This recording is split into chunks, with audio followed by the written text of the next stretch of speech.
Welcome back to the Constitutional Clarion. South Australia has announced a proposal to ban political donations and replace them with public funding. This video will discuss the advantages and disadvantages of such a proposal, the potential pitfalls, and the constitutional issues. On the upside, there may be significant advantages in banning political donations. It could remove an avenue for corruption and undue influence. Even if party donors are not directly buying favourable government decisions, they do buy influence. Sometimes they literally buy access to senior ministers at fundraising dinners. Other times the donation is regarded more as a down payment for access and influence when the donor needs it. As a High Court judge noted in a challenge to bans and caps on donations in New South Wales, quote, "The basic human tendency towards reciprocity means that payments, that is political donations, tend to result in favours," unquote.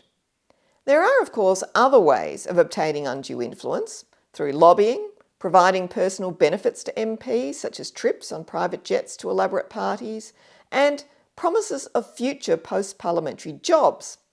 But removing political donations from the equation would contribute to cleaning up politics.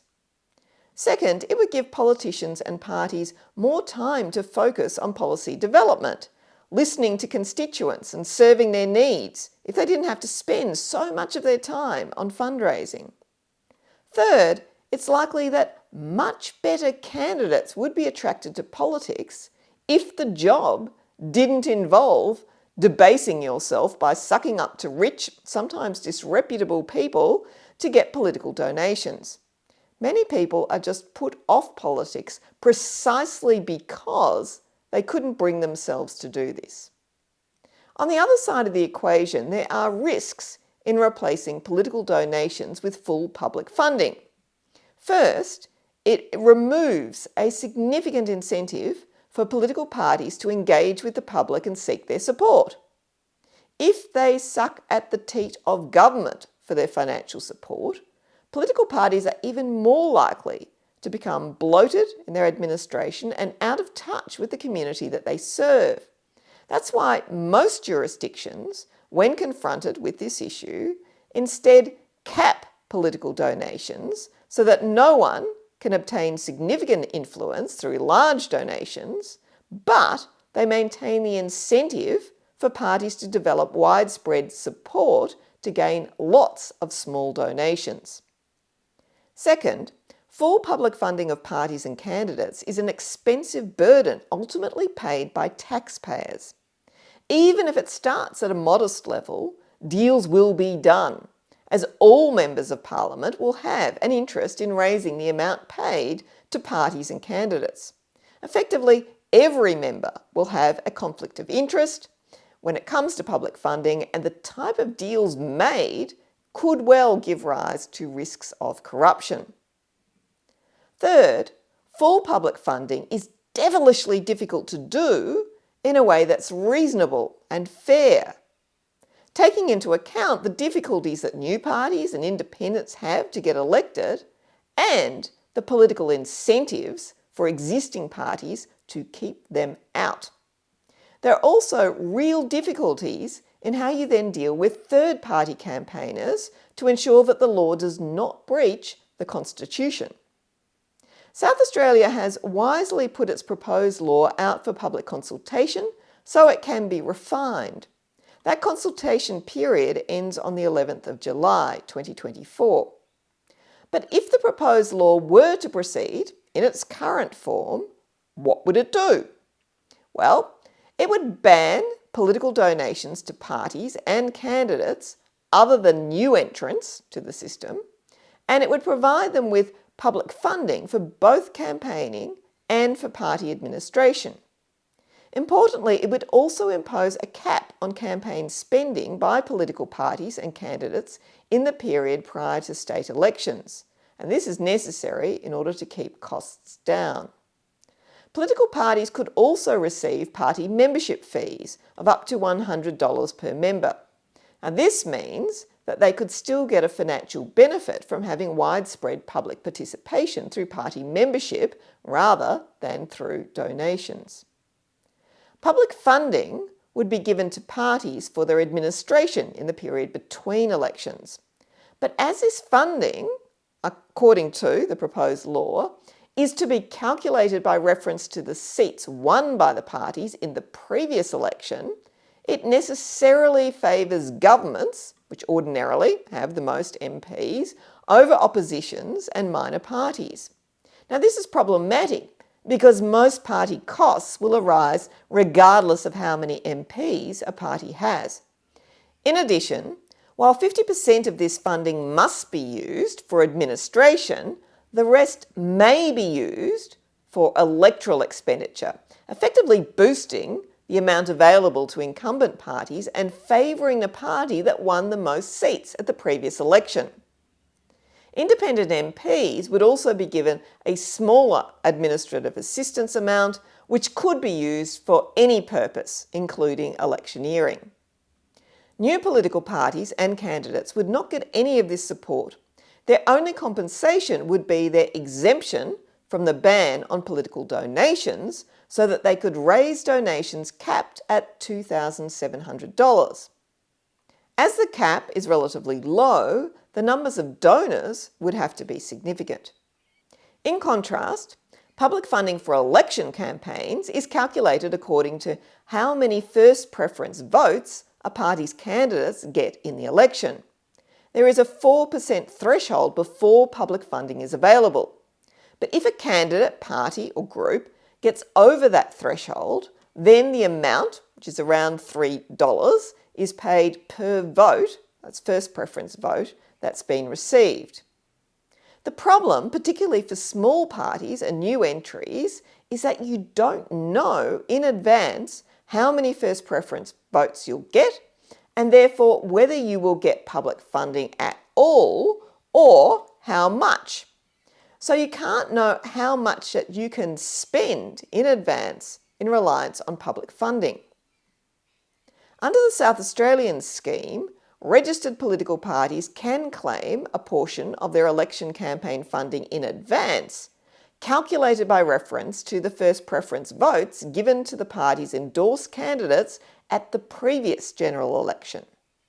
As new entrants have no previous election results, they can only have advance access to a relatively small fixed amount per endorsed candidate.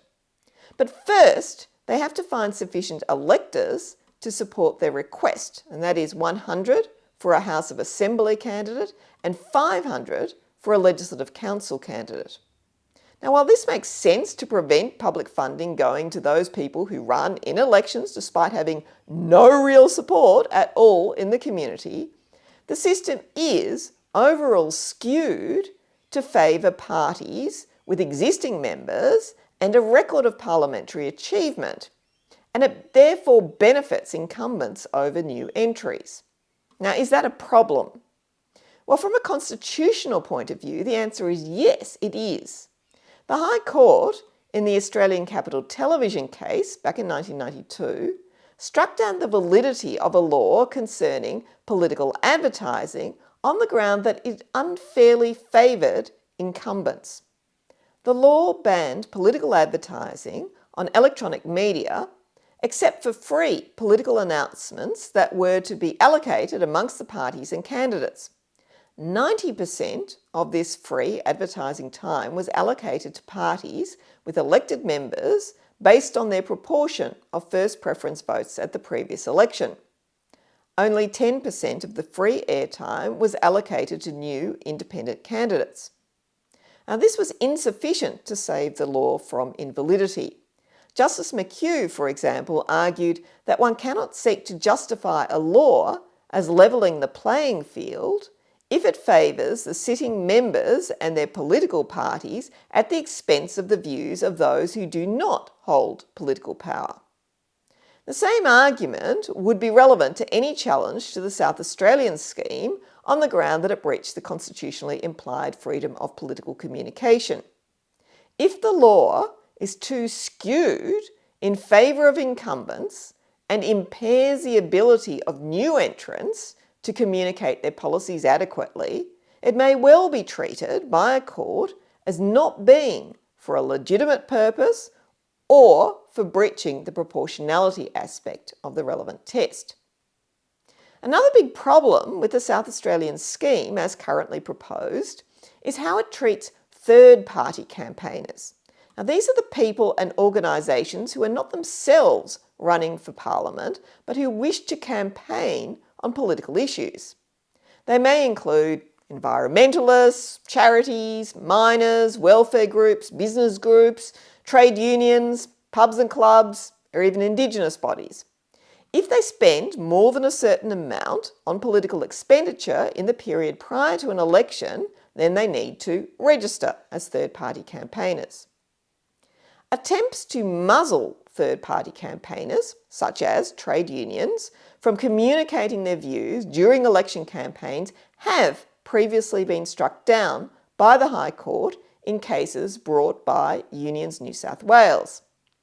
This is most likely why the proposed South Australian scheme would not place any caps on political donations to third parties or upon their electoral expenditure. All third parties will have to do under this proposed scheme is meet disclosure requirements in relation to donations, debts and spending, and also use a state campaign account for receiving donations and making political expenditure. The risk is that once political parties and candidates are banned from receiving donations and have capped spending, political donations will instead flow to the third-party campaigners, which can receive and spend as much as they like. This gives significant political power to third-party interest groups, which can use their spending power to pressure parties and candidates to support their particular causes. It has the potential to distort election campaigns, with well-funded interest groups dominating the political discourse and forcing political parties and candidates to dance to their tune. In my view, this is a mistake in the South Australian proposed legislation. While the High Court has struck down laws that seek to stop or seriously impede third-party campaigners from communicating their political views during an election campaign, this does not mean it would strike down carefully calibrated expenditure caps on third parties, which allow them to communicate their political views effectively, but not to dominate the campaign at the expense of parties and candidates. Are there any other constitutional risks with this proposed legislation?